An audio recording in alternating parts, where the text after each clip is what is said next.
फौज में अगर किसी की नौकरी टफ है सबसे ज्यादा तो इन्फेंट्री वाले की है, क्योंकि यहां पे सिल्वर मेडल नहीं होता फौज में। फौज में या तो गोल्ड होता है या फिर घर बुरी खबर आ जाती है। या जो सिपाही फौज में भर्ती उसको नुकसान होता है, अग्निवीर को शहीद का दर्जा नहीं मिलता। ये कुछ पॉलिटिकल पार्टी, मैं उनका नाम नहीं लूंगा, ये कहते हैं अग्निवीर को शहीद का दर्जा इस तरीके की बात कर रहे हैं कि नहीं मिलता। पहली चीज तो ये कि शहीद का दर्जा कुछ नहीं होता। आप इसको अंडरलाइन कर लीजिए, सेव कर लीजिए और जेब में डाल लीजिए। धोखा फितरत में है। You get the army you to for. क्या फायदा ऐसी फौज बनाने का यार, when you can't look after your soldiers. अगर हमने उनकी उम्मीद मार दी, मैं एक बात कह रहा हूं, उनकी उम्मीद मार दी और उनकी उम्मीद की लाशों पर चल के अगर हमने कुछ रुपए बचा भी लिए, ये रुपए देश के कितने फायदेमंद होंगे आई डोंट नो, मुझे इसके बारे में जानकारी नहीं है।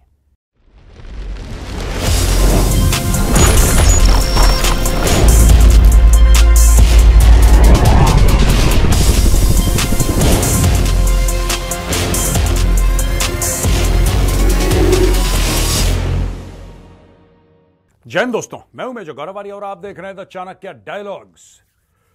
दोस्तों, एक बार मैंने अग्निवीर पे वीडियो बनाया था जिसका लिंक मैंने नीचे डिस्क्रिप्शन में डाल दिया है। आप चाहें तो आप पुराना वीडियो वो देख सकते हैं। उसमें मैंने कई सारी बातें बोली थी। आज मैं फिर से अग्निवीर पे बात करूंगा। दोस्तों, ये पार्लियामेंट में बड़ी बहस चल गई इसके ऊपर और दोनों पार्टीज ने, चाहे सरकार हो चाहे ऑपोजिशन हो, इन्होंने एक्सट्रीम, एक कह रहा है अग्निवीर सबसे अच्छा है, कह रहा है अग्निवीर बिल्कुल खराब है, एक कह रहा है इसको अग्निवीर को ऑल चलते रहना चाहिए, दूसरा कह रहा है बंद करो। बात यह है कि रास्ता कहीं बीच में है। सबसे पहले मैं आपको बताने की कोशिश करूंगा अग्निवीर लाए क्यों, कारण क्या थे। ठीक है, बंद कर दो, चला दो, ऐसे चीजें चलती नहीं है दोस्तों। हर समय सोल्यूशन की बात करनी चाहिए। ये और सोल्यूशन वो है, मैं बार बार आपसे कह रहा हूं कि सोल्यूशन वो है जिसमें जो अग्निवीर वाला जो लड़का है जो गांव में तैयारी कर रहा है उसकी भी जीत हो, फौज की भी जीत हो, सरकार की भी जीत हो। और अगर हम थोड़ा सा कॉम्प्रोमाइज कर लें, ज्यादा नहीं, 15-20% कॉम्प्रोमाइज कर लें तो तीनों खुश हो जाएंगे। बात यह है कि सबसे पहले यह जानना है क्यों का जवाब मैं आपको देता हूं कि क्यों फौज ने बोला कि अग्निवीर होना चाहिए। अब इसके पीछे भी बड़ी बहस है कि फौज ने नहीं बोला, सरकार ने बोला, फौज ने नहीं बोला। ये मैं इस बहस में नहीं पढ़ना चाहता, सच क्या है मुझे पता है, राइट।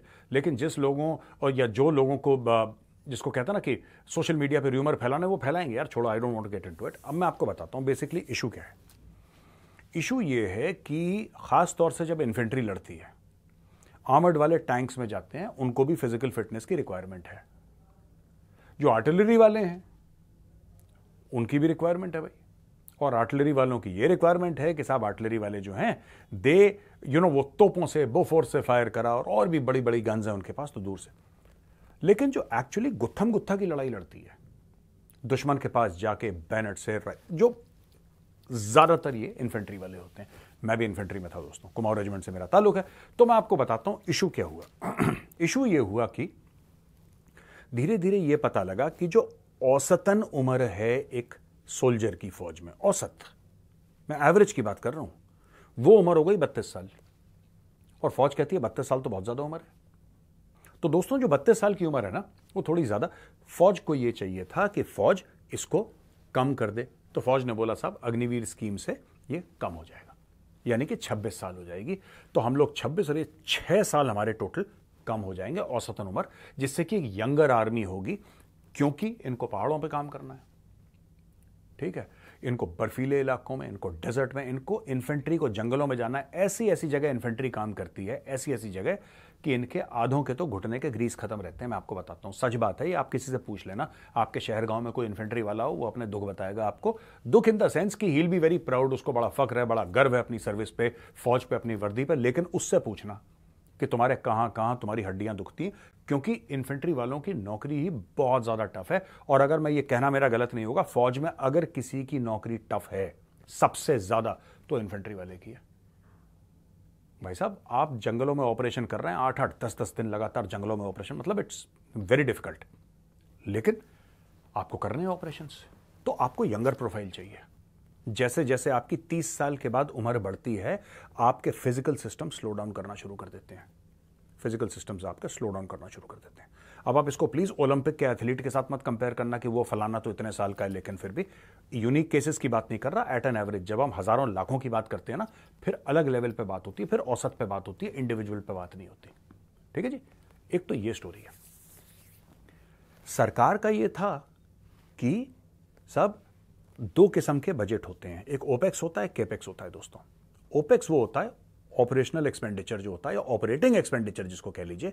ऑपरेटिंग एक्सपेंडिचर होता है आपका जो रेगुलरली आपका जाता है, मंथली या क्वार्टरली आपका रेगुलरली जाता है, या पीरियोडिकली कहना चाहिए मुझे, जो रेगुलरली जाता है, जैसे तनख्वाह हो गए, पेंशन हो गए।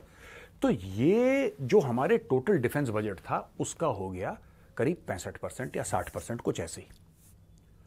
और जो कैपिटल बजट जो था, कैपिटल यानी कि जिससे आप चीजें खरीदते हैं, आपने टैंक खरीदे, आपने एयरफोर्स के जहाज खरीदे, आपने ये खरीदे, सरकार के दिमाग में ये था कि एक तरफ चीन है, एक तरफ पाकिस्तान है, युद्ध हो सकता है। सरकार का ऐसा मानना है कि, और फौज को तो मानना ही पड़ेगा कि युद्ध होने वाला है, तभी तो फौज तैयारी करेगी, वरना आप किसी भी आर्मी को आप ये गारंटी दे दो कि भाई साहब अब तो लड़ाई नहीं होने वाली, रिलैक्स।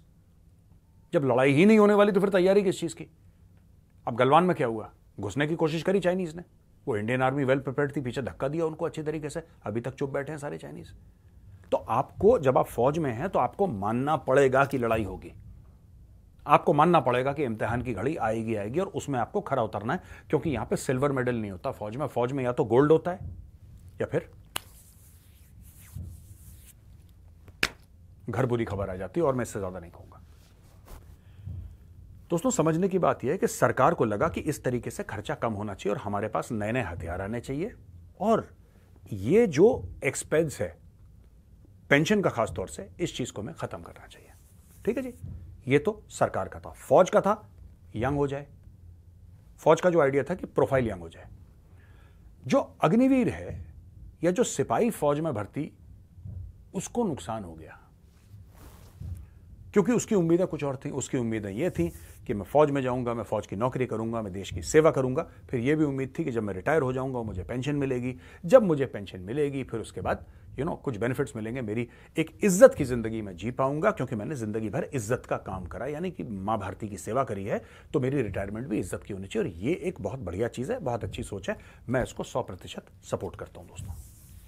अब हुआ ये कि जब अग्निवीर का एग्जीक्यूशन हुआ, जब उसको इंप्लीमेंट करा गया, तो फिर यहां पे हाहाकार मच गया। तो देखो दोस्तों, इसमें दो राय हैं। एक वो लोग हैं जो कह रहे हैं कि अग्निवीर से अच्छा कुछ हो ही नहीं सकता, यानी कि इसमें कोई गलती है नहीं, और दूसरे लोग वो हैं जो कह रहे हैं अग्निवीर बिल्कुल बकवास है, इससे बुरी चीज हो ही नहीं सकती। अब मैं आपको दोनों चीजें बता देता हूं, ठीक है दोस्तों। इसमें घाटा किसका हो गया? जो गांव का लड़का जो सवेरे 3:30-4 बजे उठ के नंगे पैर ना नहर के किनारे भाग रहा है और तैयारी कर रहा है, वो जुनून टाइप का होता है फौज में जाने का, सारे जुनूनी जाते हैं फौज में, उसको नुकसान हो गया। और उसको क्यों नुकसान हो गया? सोसाइटल इश्यूज होते हैं, सामाजिक दबाव होते हैं, कई सारी चीजें होती हैं, इनसिक्योर फ्यूचर के बारे में 10 चीजें होती हैं। मुझे दोबारा बताने की जरूरत नहीं, आपको सब पता है। उसकी शादी नहीं हो पाएगी, उसको लड़की कौन देगा, 4 साल के बाद वो क्या करेगा, ये सब। आज दोस्तों मैं आपको ना एक पर्सनल एंगल समझाता हूं, इसमें जरा आपको जानने की जरूरत है, राइट। जो ये लोग कह रहे, एक तो ये बड़ा एक सोशल मीडिया पे फैल रहा है कि अग्निवीर को शहीद का दर्जा नहीं मिलता, अग्निवीर को शहीद का दर्जा नहीं मिलता। ये कुछ पॉलिटिकल पार्टी, मैं उनका नाम नहीं लूंगा, ये कहते हैं अग्निवीर को शहीद का दर्जा, इस तरीके की बात कर रहे हैं कि नहीं मिलता। पहली चीज तो ये कि शहीद का दर्जा कुछ नहीं होता। भारतीय सेना में, चाहे वो थल सेना हो या नौसेना हो या वायुसेना हो, वहां पे शहीद शब्द का प्रयोग नहीं होता है। आप इसको अंडरलाइन कर लीजिए, सेव कर लीजिए और जेब में डाल लीजिए। शहीद का शब्द का प्रयोग, मैं बता रहा हूं इसका ओरिजिन क्या है। इसकी शुरुआत होती है जब मुस्लिम लड़ते थे, मुस्लिम सेनाएं लड़ती थी, तो जो इस्लाम के नाम पे अपनी जान दे, अल्लाह की राह पे, अपने रसूल के नाम पे अपनी जान दे, यानी कि इस्लाम के नाम पे जो अपनी जान दे, मजहब के नाम पे, उसको शहीद कहा जाता था। फिर इसको और चीजों में इस्तेमाल करना शुरू कर दिया, लेकिन ओरिजिनल मतलब शहीद का, डायरेक्टली जो इस्लाम के लिए अपनी जान देता है, ओरिजिनल मतलब इसका यही है। ठीक है जी। अब इंग्लिश में जो वर्ड यूज करते हैं मार्टर, मार्टर का भी इसके जो ओरिजिन्स हैं वो क्रिश्चियन है, जो क्राइस्ट के लिए या जो क्रिश्चियनिटी के लिए, जो क्रूसेड्स में या किसी भी चीज के लिए, उसको बोलते हैं कि he is become a martyr. Professional आर्मीज में ना वर्ड शहीद इस्तेमाल करा जाता है, ना वर्ड मार्टर यूज करा जाता है।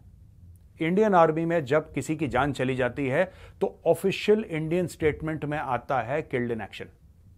आप जाके चेक कर सकते हैं इंटरनेट पे, पर ये इंटरनेट में व्हाट्सएप यूनिवर्सिटी वाले जो है ना, चिंटू मिंटू, इनकी बातें नहीं। आप इंडियन आर्मी की वेबसाइट पे जाके देखना। You please go to the Indian army website and check. जो ओरिजिनल इंडियन आर्मी की वेबसाइट है, आप उसमें जाके देखना। मैं आपको अपनी राय नहीं बता रहा दोस्तों। आप बोलो कि मेजर साहब आप अपनी राय बता रहे हो, मैं राय नहीं बता रहा। जो फैक्ट है मैं बता रहा हूं, आप खुद जाके चेक कर लो। और अगर मैं गलत बोल रहा हूं तो मुझे कमेंट्स में लिख देना कि मेजर साहब ये बात आपने झूठ बोली है, गलत बोली है आपने। ठीक है जी। तो इसमें ये शहीद का दर्जा, ये बहुत बड़ा, ऐसा कुछ होता ही नहीं।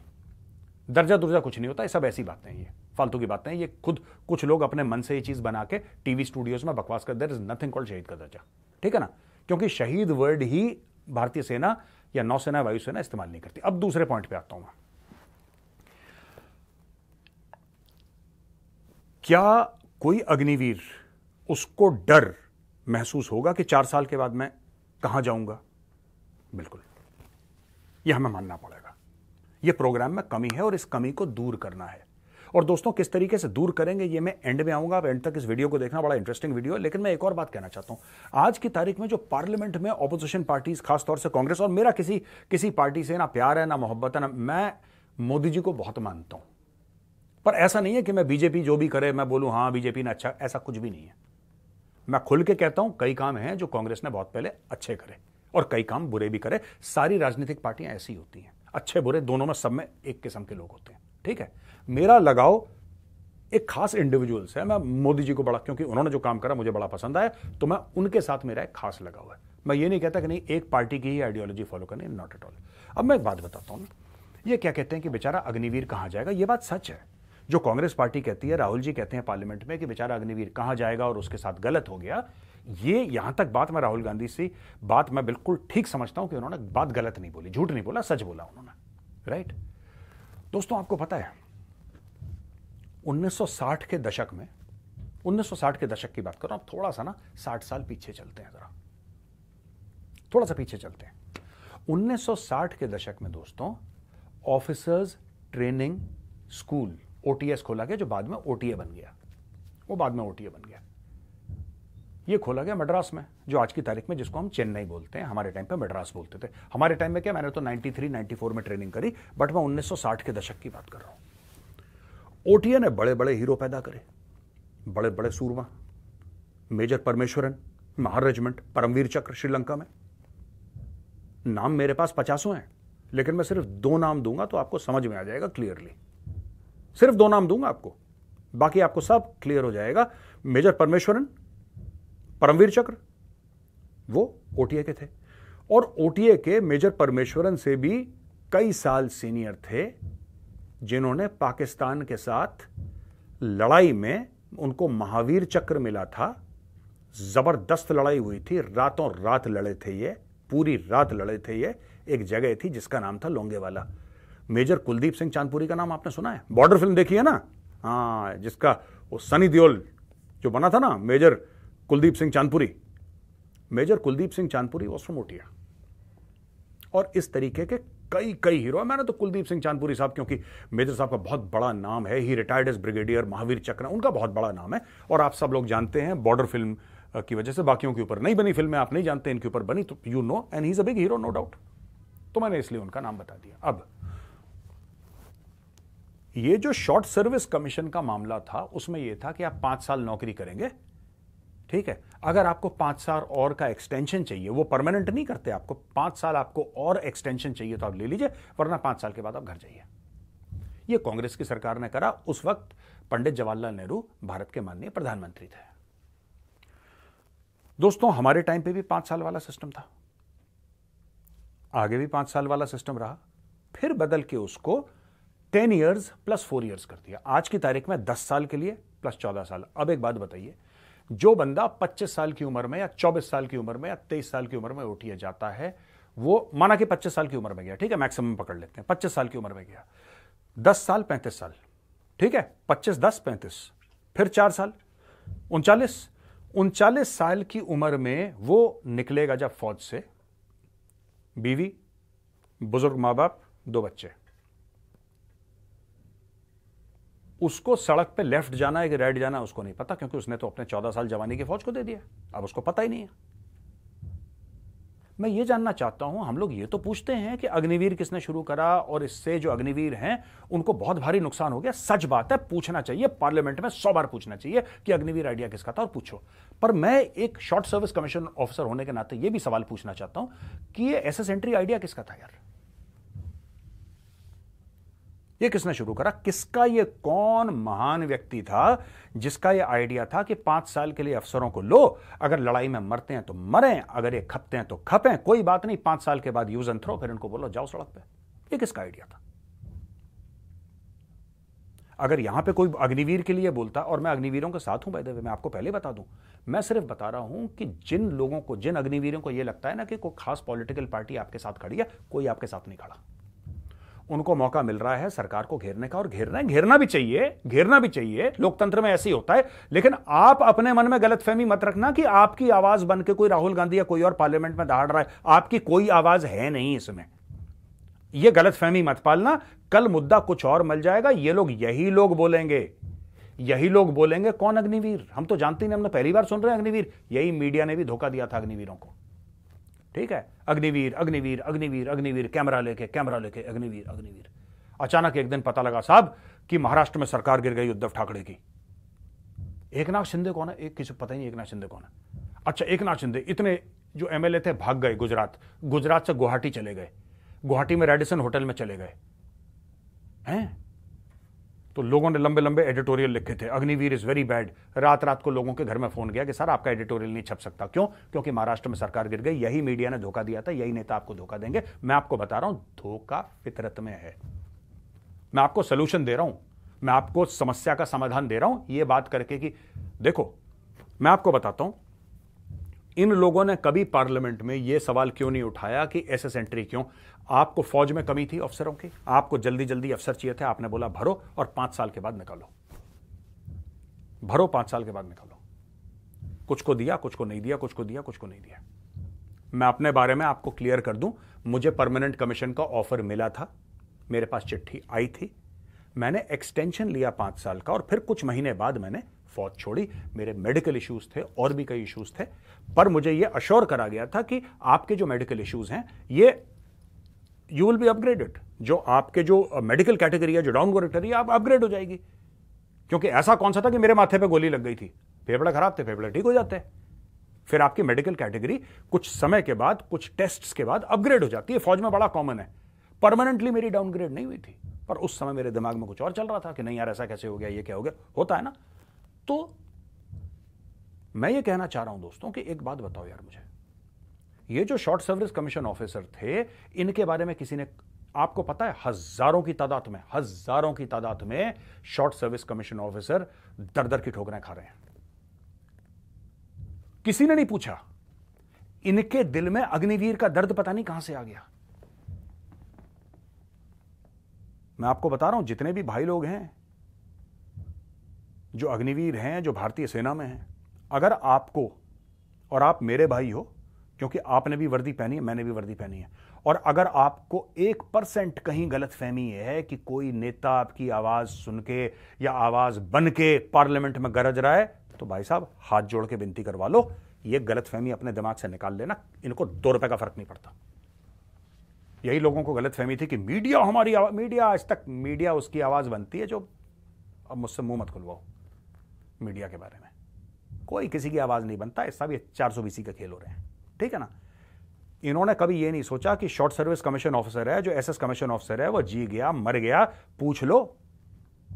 जो आज की तारीख में मुझे ज्ञान देते हैं फोन करके कि बेटा ये तो बड़ी, it's a cause of great concern this Agniveer. और भाई साहब आपने तब आवाज क्यों नहीं उठाई जब मुझ जैसे बंदे दिल्ली के डीटीसी बसों में धक्के खा रहे थे नौकरी के लिए, अपने कंधों पे। मैं कई बार बता चुका हूं दोस्तों, मुझे अच्छा नहीं लगता बताना, लेकिन बताना जरूरी है। यही अट्टा बाजार में मैंने 32 किलो का वेलवेट का रोल थान अपने कंधे पे रख के बेची है यहां पे। तब तो इनके मन में नहीं आया कि क्या कर रहा होगा, ये कर रहा होगा, वो कर रहा होगा। इनको ये बेसिकली कुछ नहीं, राजनीतिक रोटियां सेक रहे हैं।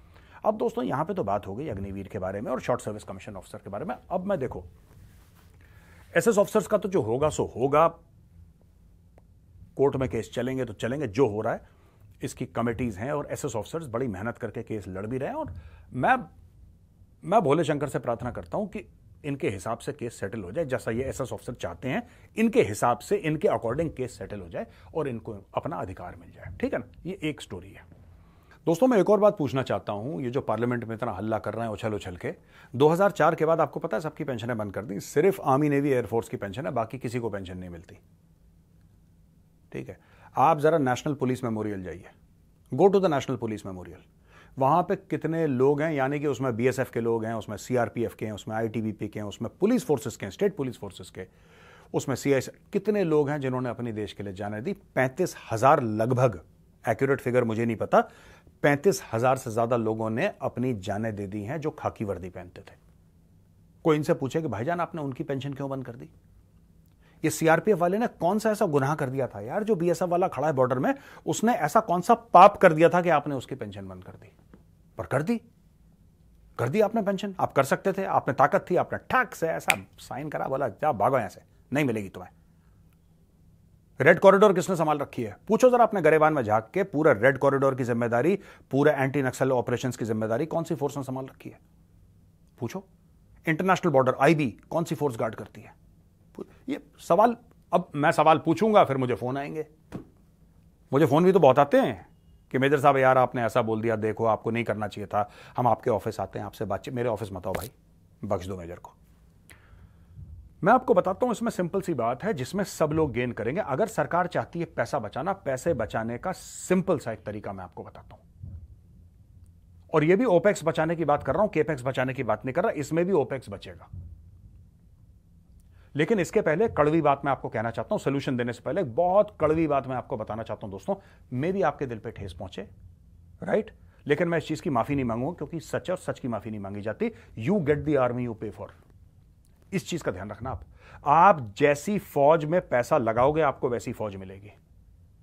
और जहां पे राष्ट्रीय सुरक्षा की बात होती है, अगर आप बजट देखोगे ना, आप राष्ट्रीय सुरक्षा को बजट में आप तोल नहीं सकते, ये एक प्रॉब्लम होती है हर एक देश को। मैं आपको एक छोटी सी चीज बताता हूं, यह भी मैं चाहता हूं कि आप इंटरनेट पे जाके चेक करो, अच्छा रहेगा अगर आप इंटरनेट पे जाके चेक करो। हमारा तो बजट कुछ भी नहीं है, अमेरिका का बजट जो है डिफेंस का हमसे 11 गुनी ज्यादा है, 11 गुनी ज्यादा है हमसे, भारत से। ठीक है, चीन से करीब 3 गुना ज्यादा है, रूस से तो पता नहीं क्या ही उसकी स्टोरी अलग चल रही है, किसी की क्या। अमेरिका का 750-800 अरब डॉलर के आसपास उसका एनुअल डिफेंस बजट है, इतना बड़ा। हमारा करीब 75-80 के आसपास। दोस्तों आपने एक बात नोट करी है, अमेरिका में इतना पैसा होने के बावजूद हर साल तकरीबन 6,000 पूर्व सैनिक आत्महत्या करते हैं अमेरिका में। सोचना मैं क्या बोल रहा हूं आपको, हर साल 6,000 पूर्व सैनिक, कोई ड्रग ओवरडोज से, कोई अपने सर पे गोली मार के, कोई अपना 6,000 पूर्व सैनिक हर साल आत्महत्या करते हैं, औसतन बात बोल रहा हूं। And many of them are drug addicts. क्या फायदा ऐसी फौज बनाने का यार, when you can't look after your soldiers. मैं यूएस आर्मी की बात कर रहा हूं, क्या फायदा आपको, आपके पास अरबों हैं और आप अपनी फौजी का ध्यान नहीं रख पाए, तो उस अरबों का क्या करना, पतंग उड़ानी है डॉलर की। तुमने मिसाइल बना ली, तुमने नए नए हवाई जहाज बना लिए, तुमने अरबों डॉलर के, खरबों डॉलर के तुमने लड़ाई लड़ ली अफगानिस्तान में, $2 ट्रिलियन की। तुम्हारे पास इतने पैसे नहीं हुए कि तुम उनको रीसेटल कर दो। अब दोस्तों प्रैक्टिकल सोल्यूशन पे आते हैं। देखो साफ सीधी बात है, और जितने भी भाई लोग जो जा रहे हैं अग्निवीर की तैयारी कर रहे हैं, सुन लो मैं क्या कह रहा हूं। जो फौज का या सरकार का प्लान है कि 100 में से 25 को रखना है और 75 को बाय बाय बोलना है, इस 25 को ठीक है आप बढ़ा के 50 कर दो, वरना 65 कर दो।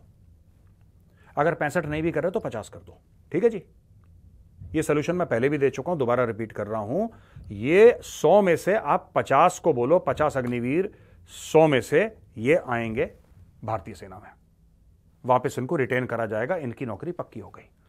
बाकी जो हैं 50 बाकी, इनको पार्लियामेंट अश्योर करे, इनको गारंटी दे, इसका कानून पारित हो देश की पार्लियामेंट में, ठीक है, कि ये फौज छोड़ने के बाद एक तो 4 साल का इनका बढ़ा के 7 ईयर्स का करा जाए, और 7 साल के बाद after 7 years all of them will get a government job.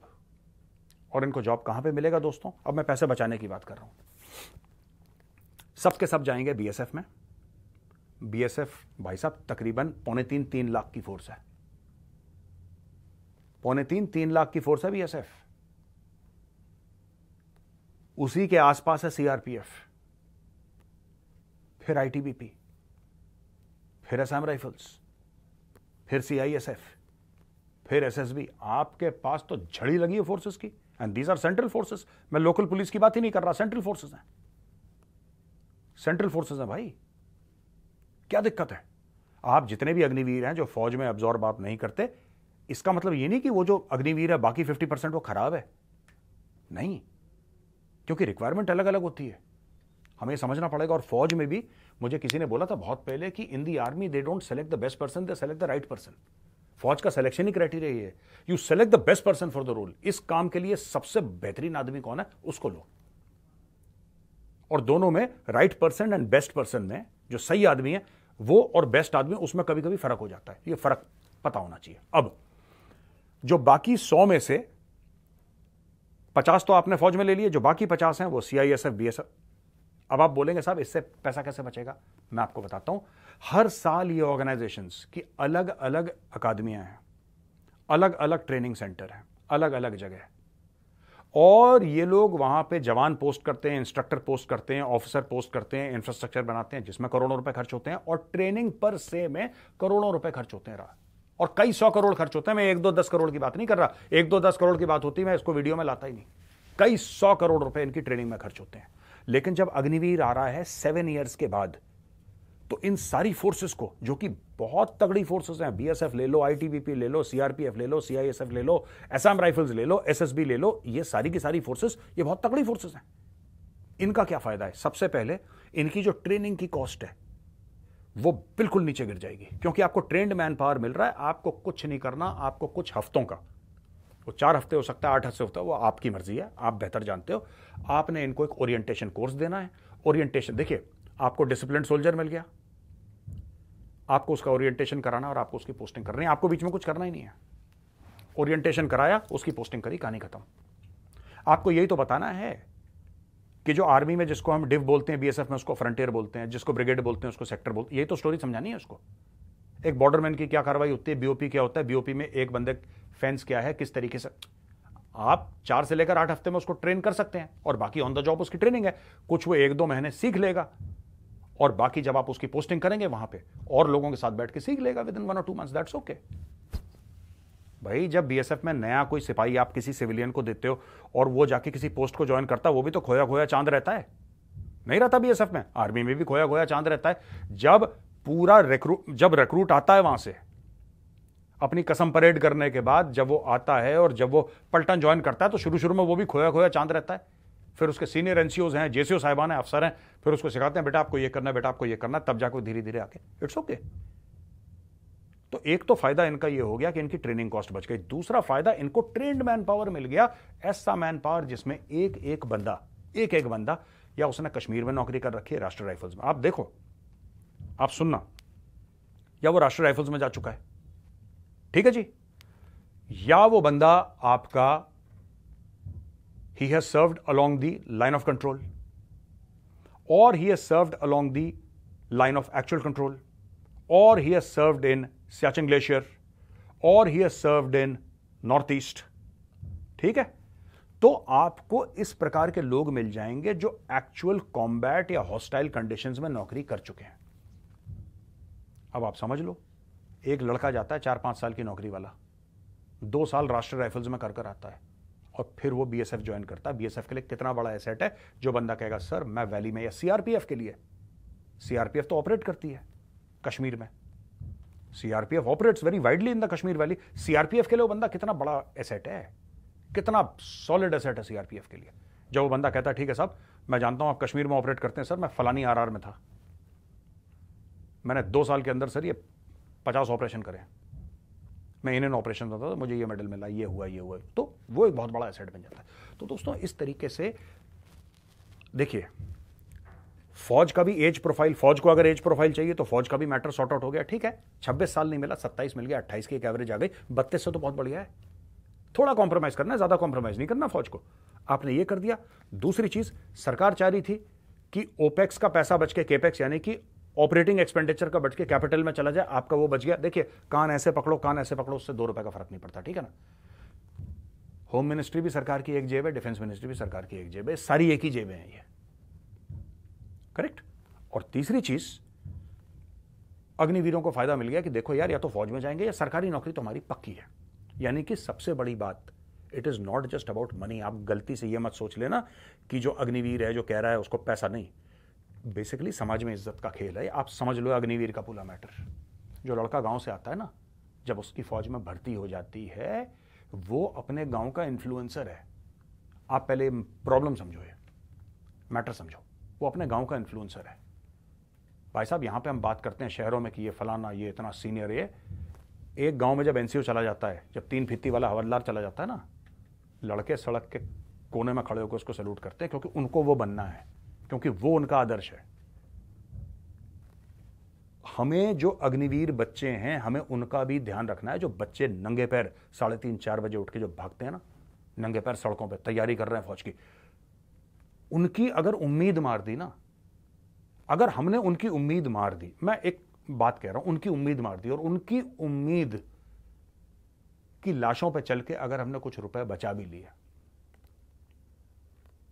ये रुपए देश के कितने फायदेमंद होंगे, आई डोंट नो, मुझे इसके बारे में जानकारी नहीं है। तो दोस्तों, मेरा सिर्फ ये था कि जो लोग, मैं फिर से बस 2-3 बातें बोल रहा हूं, फिर मैं इसको खत्म करता हूं वीडियो को। पहली चीज तो एक बात ध्यान रखना कि जो भी नेता बोल रहा है कि हम अग्निवीर की आवाज बनेंगे, भाई साहब हाथ जुड़वा लो, आपकी कोई भी आवाज नहीं है। आपके मतलब किसी की भी कोई नहीं है, किसी की भी कोई नहीं है। सिर्फ अग्निवीर की नहीं, जो कहते हैं हम किसानों की आवाज बनेंगे, ये भी किसानों की आवाज नहीं है। ये सब वोट का चक्कर है, ठीक है ना। पहली चीज ये। दूसरी चीज ये कि एक ऐसा रास्ता निकालना पड़ेगा जहां पे सबसे प्रायोरिटी 1 अग्निवीर, उस बच्चे का दिल ना टूटे और वो बच्चा उसी मजबूती से देश सेवा करे जिस मजबूती से उसके मां बाप ने उसको आशीर्वाद दिया था कि जा बेटा, मां भारती की सेवा में लग जा तू। उसका मन अगर टूट गया, फिर ये सारी स्कीम कितनी भी अच्छी हो, मेरी तरफ से फेल है। दूसरी चीज, फौज को फायदा होना चाहिए। फौज को यह फायदा होना चाहिए कि जो एज प्रोफाइल है, जो उम्र है, वो कम होनी चाहिए। क्योंकि अगर उम्र कम नहीं होगी और इन्फेंट्री वाला खास तौर से, या आर्टिलरी वाला, या आर्मर्ड वाला, उसकी अगर औसतन उम्र बढ़ गई तो फौज का बेड़ा गर्क हो जाएगा, ठीक है। और तीसरी चीज जो हम बात करते हैं सरकार की, केपेक्स और ओपेक्स वाली, वो एक अलग मैटर है और उसका भी बचाने का मैंने तरीका बता दिया। आप कई 100 करोड़ आप बचाते रहेंगे, बचाते रहेंगे, बचाते रहेंगे, बचाते रहेंगे, राइट। और एक आखिरी बात बताऊं दोस्तों आपको, बीएसएफ आईटीबीपी में जाने का फायदा क्या है। कई लोगों को पता नहीं है, क्योंकि ये नेता ना, ये हवाई फायरिंग करते हैं, ये पार्लियामेंट में पता नहीं क्या क्या चूरन खिला रहे हैं लोगों को। आपको पता है, बीएसएफ में आप नौकरी करते करते करते करते, पुलिस में भी आप नौकरी करते करते जब रिटायर होते हैं ना, 60 साल की उम्र में रिटायर होते हैं, at the age of 60 years, ठीक है जी। आपको पता है ना 60 साल की रिटायरमेंट होती है। इनमें हर जगह ऐसी होता है। आपको पता है भारतीय सेना में 60 साल की उम्र में कौन रिटायर होता है? Only 1 person, chief of army staff. He retires at the age of 60 years. Lieutenant general 58, ठीक है जी। और कर्नल का ये हाल है कि 45, 46 से 50 के बीच में रिटायर होना शुरू करते थे। मेरे तो 3-4 साल से रिटायर ही हो रहे हैं कोर्समेट यार। मेरे तो कोर्समेट हर समय किसी ना किसी का, किसी महीने कोई रिटायरमेंट ऑफिसर सेमिनार हो रहा है, मानेकशॉ सेंटर में फोटो आ रही है ग्रुप में, ये सब चलता रहता है यार। फौज में उम्मीदवारी कार्डर हो गया एक फीती वाला उसका, ठीक है। हुआ नहीं हुआ वो बात की बात है। फौज में जो जवान की भर्ती होगी, ठीक है, उसको पेंशन मिलेगी, लेकिन आपको एक बात पता है, पेंशन और तनख्वाह में जमीन आसमान का फर्क होता है। पेंशन बहुत कम होती है तनख्वाह से, और कई लोग 35-36 साल की उम्र में बाहर जा रहे हैं। भारतीय सेना की बात कर रहा हूं, इंडियन आर्मी की, 35, 36, 37 साल, 38 साल की उम्र में बाहर जा रहे हैं। क्या उम्र होती है? बच्चा होता है आदमी 37-38 साल में। मतलब सिविल के हिसाब से देखो तो, फौज के हिसाब से तो बुजुर्ग हो गया वो, क्योंकि फौज कहती नहीं, सब फौज में रिटायर नहीं होते 60 ईयर्स में। बहुत कम लोग रिटायर होते हैं 60 साल में। किसी की 58 साल की है, किसी की 56 साल की है, किसी की 54 है, किसी की 52 है। इस तरीके से अलग अलग रैंक पे अलग अलग लोग रिटायर होते रहते हैं। जब वो और सीनियर नहीं हो पाते तो रिटायरमेंट उनकी हो जाती है। ये हमें बात समझनी पड़ेगी दोस्तों। We'll have to understand this entire thing. ये बड़ी कॉम्प्लेक्स चीज़ है। ये सिर्फ कहने वाली बात है पार्लियामेंट में कि हम अग्निवीर के लिए आवाज़ उठा रहे हैं। हमें भी पता है यार, तुमने शॉर्ट सर्विस कमीशन करा, शॉर्ट सर्विस कमीशन वालों ने अपना खून बहाया, अपनी जानें दी, अब वो सड़क पे ठोकरें खा रहे हैं। तुमने उनको पूछा नहीं 1960s से। आपको नहीं पता तो 1960s में पता नहीं है बीजेपी बनी थी नहीं बनी थी, मुझे नहीं पता, लेकिन इनसे कोई पूछे, इनसे कोई पूछे कि भाई तुम एक बात बताओ, प्लीज टेल मी, कोई इनसे पूछे कि तुमने शॉर्ट सर्विस कमीशन वालों को क्यों बोला कि 5 साल के बाद तुम चले जाओगे, 5 साल के बाद तुम फौज छोड़ के चले जाओगे और कुछ लोगों को लेंगे और बाकियों को नहीं लेंगे। अब तुमने नाम तुमने कर दिया सिपाहियों के लिए और नाम रख दिया तुमने अग्निवीर। 1960 के दशक से आज तक ये चल रहा है। अब वो 5 साल की जगह 10 साल हो गए, which is more of a loss to the individual, क्योंकि इतने साल फौज में रहने के बाद अचानक आप उसको थैंक यू बोल देते हो। अच्छे बंदे, फर्स्ट क्लास। अब दोस्तों आप मुझसे ये पूछेंगे मेजर साहब कि अगर वो इतना फर्स्ट क्लास है तो फौज उससे क्यों बोलती है कि ठीक है टाटा बाय बाय? क्योंकि फौज में लिमिटेड वैकेंसीज होती हैं। आप कितने भी 30 मार खान हो, आप कितने भी 30 मार खान हो, फौज में लिमिटेड वैकेंसीज होती है और फौज को अपनी कार्डर मैनेजमेंट करनी है। फौज ऐसा नहीं सबको ले ले।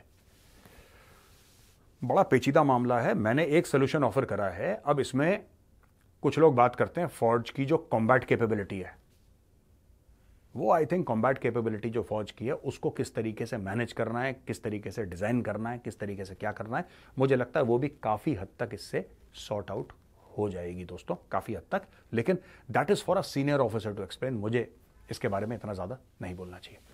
आज का वीडियो कैसा लगा? अगर पसंद आए तो उस वीडियो को लाइक जरूर करिएगा दोस्तों। हमारे चैनल को सब्सक्राइब करिए, बेल आइकन दबाना बिल्कुल मत भूलिएगा। जय हिंद, वंदे मातरम, भारत माता की जय।